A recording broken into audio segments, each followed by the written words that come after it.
What's going on, guys? Zuko back with another Last Epoch video. Hope you're all doing super well. I just wanted to introduce you to my hardcore character and talk about the build that I've been trying to pull off with a hardcore character in the game. It's something I really wanted to try, and I really do enjoy the hardcore experience in action RPGs in general, but like a lot of them are so rippy without any warning. Like Path of Exile is a great example of that, where you just rip to an off-screen something that hits you, or an enemy dies and they haven't, when they die at their feet, there's like an explosion that you can't see, and then you die. So my experience in Last Epoch so far has been pretty good in terms of damage that's coming into your character. It's understandable, I would say, for the most part. There's some melee attacks from certain monsters that don't really show up super clearly, but as you learn the game, it becomes a lot easier. But in general, I feel like the hardcore experience is better in Last Epoch because it's not so rippy in that sense. And this is my level 42 Lich, Zuko Ghost Rider. I am hardcore. I'm going to show you the whole build that I'm doing here. It's a very interesting build. What I wanted to do was use the Ghost Flame ability that Warlock gets, but I wanted to do it as a Lich. So, obviously, there's a whole bunch of little pieces here, and what I love about this game, one of the best parts about this game, is your ability to use parts of the other mastery trees to make your build work. So, for example, I am a Lich because I wanted to get the Lich form and play around with the Lich form, but I'm using a Warlock ability that I had to unlock by putting points into the Warlock tree, and even though I'm cut off at the halfway point, if you guys don't know that, you can only go halfway down the other two masteries, okay? Halfway down Necro, halfway down Warlock, but I am a Lich, so I can go in. Even though I'm cut off halfway, I'm still getting all the tools that I want to for this build to work. And let me talk about this build really quickly before we jump into the map here. Number one, we are using the Ghost Flame ability. This is a channeled ability where you stand still and channel a jet of flames. I'm going to show you what it looks like, actually. Let's just do that. And then we are using that ability while we're in Lich form. So the idea of this build is to constantly stay in Lich form to get extra damage, extra sustain, and most importantly, this extra HP bar that you get. So my HP bar goes green, you can see right there, and this means I get an extra HP bar to play around with, so that if I lose this HP bar, I don't die. I go back to my normal one. Now, there's a bunch of leech effects that you can get into your tree, which helps you to sustain the health that you get while you're in this sequence, constantly going down. I don't want it to go down. I want it to stay up. What I can do is I can do my teleport ability, which is going to pump my HP bar to full, which is insane. I'm going to tell you why that happens in a second. But that's a really good way to do it. You can see it goes back up to full again every time. I don't even have to, like, do damage besides. I can just use my transplant ability, and it's going to put my HP bar back to full. We're going to lose it here if I'm going to use a couple pots. Watch this. Boom. Back to full. Just from my transplant. So this is part of how you sustain your Lich form, is by using transplant. It's going to cast Rip Blood, actually, for free. And then the other way that you sustain your health is through Leech. We're going to have a crazy amount of spell Leech going on, which is really good. And I'm out of my form now. That's how you're basically going to sustain. There's a bug right now that makes you invisible when you come out of the form. That's what's going on here. So my transplant will actually cast Rip Blood for me, and then I've talented into Rip Blood.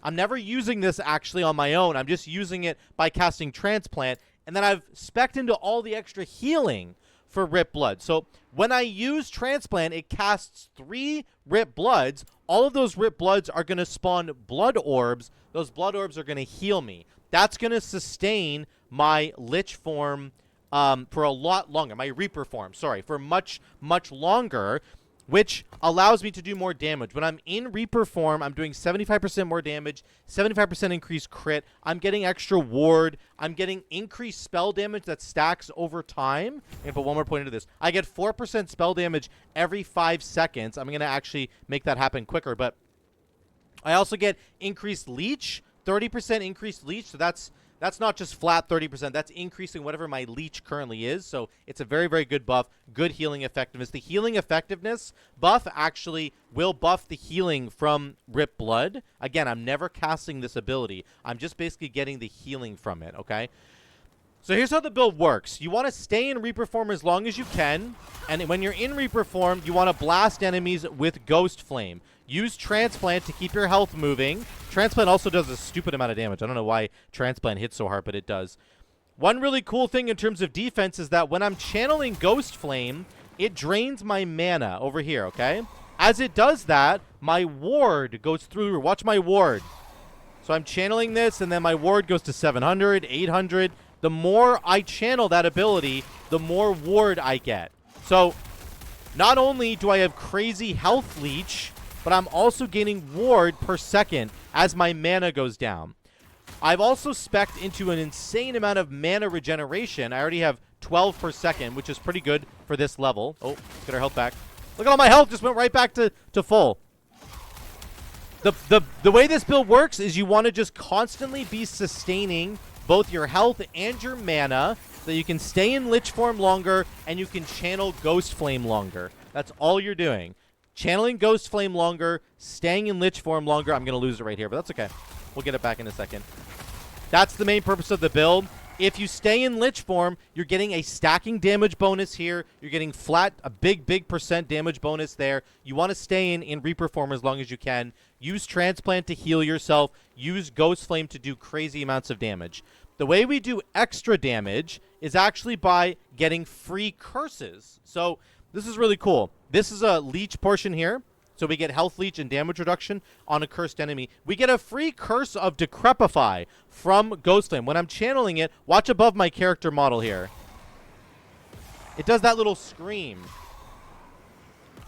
That is a Decrepify curse on everybody around me. I think I have to go north here, which is very cool. That is going to curse the enemies, which is going to add more damage and more sustain. Talk about that in a second. The second curse that we get... Oh, that's a dead end. I'm sorry, guys. No, it's this one.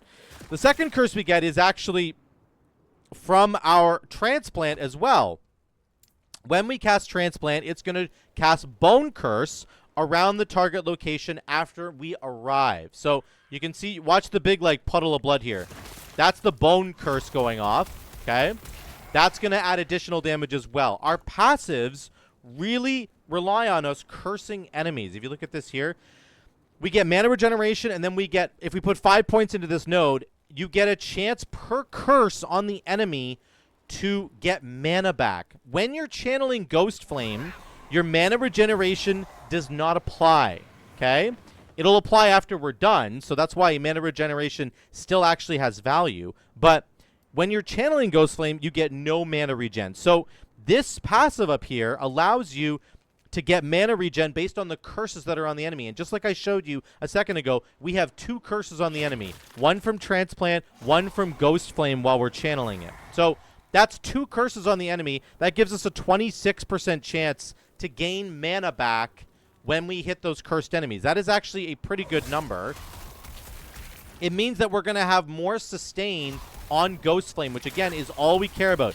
We just want to stand here and channel Ghost Flame as long as we possibly can, because the longer we do, the more damage we do. The longer we stay in Lich form, the more damage we do. Okay, it's all about staying in these forms, sustaining your mana, sustaining your Lich form. That's what you want to be doing, sustaining your damage on Ghost Flame. This is the boss here. Boom, we just do Transplant. And that's it. That was pretty easy. This is actually a quest. I just did this quest a second ago, but I just wanted to keep showing you how easy it is to stay in Lich form. Eventually, our Lich form starts draining very rapidly, and we need to find more enemies to hit with our Transplant. There's Transplant. Right back to full. Right back to full health. Pretty insane, right? We do it again. Back to... Oh, that Rip Blood didn't hit there. We'll use a potion just to keep us going for a second, just so I can show you what it looks like. And then we go like this, and we're back up to full again. So that's how the build works for now. I'm really enjoying it. I think that it actually works. I'm going to talk about the passives in a second here. Getting out of Lich form is just such a bad thing. Oh, we're like T-posing right now. Look at this. I don't know what's going on with this, but that's how the build kind of functions. Let's take a look at the passives really quickly. I'll show you kind of what's going on. This is a very strange passive setup, okay? We are a Lich, but we've only put 5 points into Lich. I initially wanted to unlock Drain Life. You need it in the early game. Once you get enough points in Warlock, though, you get to unlock Ghost Flame. You have to spend 5, 10, 15, I believe 15 or 20 points. I think it's 15 to get to Ghost Flame. Anyway, you get to Ghost Flame, and then really your build starts to unlock. But all the passive points in Warlock are actually so huge for this sustaining that I've been talking about. So, again, Soul Stealer gives us the mana back. When we have curses on an enemy, it has a chance to, but it's pretty frequent. Intelligence, which gives us damage, and then each point of intelligence gives us maximum mana, which is very good. So right now I'm getting 43 extra maximum mana from my intelligence, which is a massive deal. That's just going to keep scaling because we're going to get more intelligence on our gear as we go. This thing is insane. This is what's giving me the ward when I'm channeling an ability. And as my mana goes down, my ward will go up. We also get ward on kill, and it gives us ward decay threshold, which is insane. We get mana per intelligence while we're channeling a skill. So ward per second per 2 intelligence. So again, as we get more intelligence, that's just going to scale. And you can see how high our ward goes up. It's just like outrageous how tanky we become. Really, really crazy. Then we have this. This is one of the most defensive layers on the build. I'm going to talk about defense for a sec. Doom Herald is going to end up giving us 24% less damage taken while channeling. And then we do more damage to damned enemies. And we apply damned with our Ghost Flame for free. So that's just straight up more damage, but 24% less damage taken, which is disgusting. The next thing that I'm going to do is actually start investing in this. This is ward per second, which is good on the defensive side, but also less damage taken per curse on the enemy. Once again, Transplant does a curse, and our Ghost Flame does a curse. That's 2 curses. This is going to be 14% less damage taken per curse, so that's times 2, so 28% less damage taken while we're channeling. Actually, it's just per curse on the enemy. Yeah. Don't even have to be channeling for this. So 28% or 24% and 28% less damage taken. That is disgusting. We're already at 52% less damage taken. Yeah. 2 plus 2, 4. Yeah, it's 52% less damage taken. Just from these 2 nodes alone. We could also end up going into Lich, which we're going to later, and we're going to get some really important nodes like Volatile Blood, which is really, really good. In the actual Ghost Flame tree itself, we get additional damage reduction. Less damage taken from ignited, damned, or bleeding enemies while channeling Ghost Flame. That's 40%. And then we get 20% less damage taken from enemies that are cursed while we're channeling. So, like, when we're channeling, our damage reduction is disgusting. I don't even know if all of these can stack together. Because if they can, it's actually, like, above 100%, so it doesn't really make sense. There has to be some diminishing return here. But the point is, you get insane damage reduction in terms of the defense, both from your passive tree and from Ghost Flame itself. On top of that, in terms of defense, Leech is a massive part of this build. We get 1% health Leech against cursed targets right here. We're getting a bunch of Leech from the passive tree. We're going to get some later on once we get to the final nodes in the Lich tree. But we also have Leech right here that we could grab if we want to. It's just crazy. We're already getting Leech right here. Spell Leech is health. This is a huge node, actually. I'm just going to keep maxing this out. And then we're going to get it later on. So the defense and the sustain in this build are really crazy. Like, I have not noticed a moment where I've been really fearful for my life, especially if I have the Lich form on. If I'm not in Lich form, I'm worried a little bit, but the sustain is just way too strong. It's really crazy. I mean, even Transplant leaves a puddle on the ground, which actually heals us for our maximum HP. So, again, that contributes to our sustain. You can see if I walk through these puddles, I think I get a bunch of healing from them. I'm not really working right now, but the sustain is really crazy. The defense is really crazy. That's the main thing that you need to understand from that. Now, in terms of endgame scaling, what are we looking at here? We're going to be investing entirely into the Lich tree almost from here on out. I'm going to probably get more points into Dark Protections, and then I'm going to go back into the Lich tree and finish it out here. So, in terms of endgame scaling, the Volatile Blood passive. This is a big one here. Effects that drain a percentage of your health per second drain reduced health. And then when you're stunned, you have a chance to cast a wave. So we're going to get 50% reduced health drain from our Reaper form.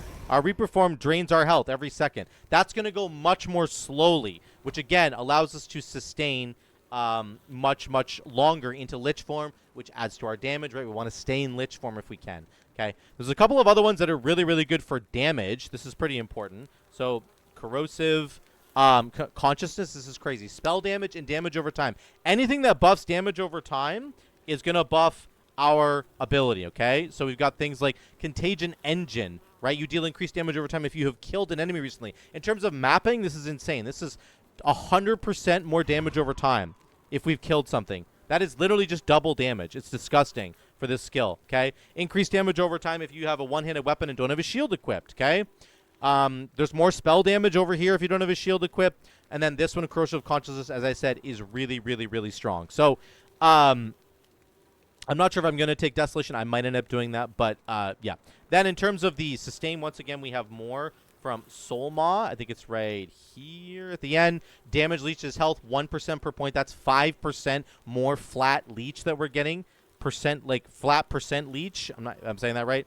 It's not increased leech, it's just more leech. So it's really, really, really strong. So there's plenty to do with this build. There's plenty of ways to scale it. We're going to keep this thing going. And so far, it's been a lot of fun to play, except for the T-posing thing going on. But it feels really nice to be in Lich form, to have that sustain. Let's see if this damage goes up. 275. Went up a little bit. We'll have to scale that. The damage is going to be scaling really easily, but what I wanted to focus on as a hardcore character is the defense. And from what I can see, the defense is absolutely disgusting. We have completely insane damage reduction from these two nodes, crazy damage reduction from the Ghost Flame ability itself, extra leech, less damage taken from cursed enemies, less damage taken from enemies while channeling. Like, there's just so much DR that I don't think I'm ever going to die. I did get past level 41. My stream predicted I was going to die at level 41. We have not died yet. My resistances are complete garbage, and we're still doing just fine. So I'm going to take this build and try to scale it into the late game. I don't even know what my level 50 ability is going to be yet in terms of the extra specialization. We're going to have to mess around with it a little bit and play a little bit more, but I just wanted to show you guys this build. And really, one of the big things I wanted to try and highlight is that you can make builds from other masteries that are not a part of what you've chosen. I grabbed Lich just for the Reaper form to stay alive, but I really wanted to play with Ghost Flame. I think you can honestly do this with almost any ability in the game. It is really, really crazy how many abilities you can just say, hey, I want to play Necromancer, but I want to play with Soul Feast or something. I mean, maybe that one doesn't work as well, but I want to play a Warlock, but I actually want to have summoned units as well. So I'm going to put some points into, you know, Necromancer, get summoned Skeletal Mages, get some summoned Skeletons. There are interactions on the Warlock tree that have to do with your summoned units as well. So, like if you just type in minion, look, increased health, more damage per negative. You and your minions deal more damage, more fire damage, more necrotic damage. You can, it applies to your minions as well. Chaos Flame. So, like, I love that that EHG, 11th Hour Games, has made this game where you can just, like, pick an ability and pick a mastery and smash them together, and I swear to God, it would almost work with any combination that you're looking for. This is a great example of it right here, where I'm taking Ghost Flame with the Reaper form, and we're making it work. So I'm going to do an update on this video, guys, later on and show you guys how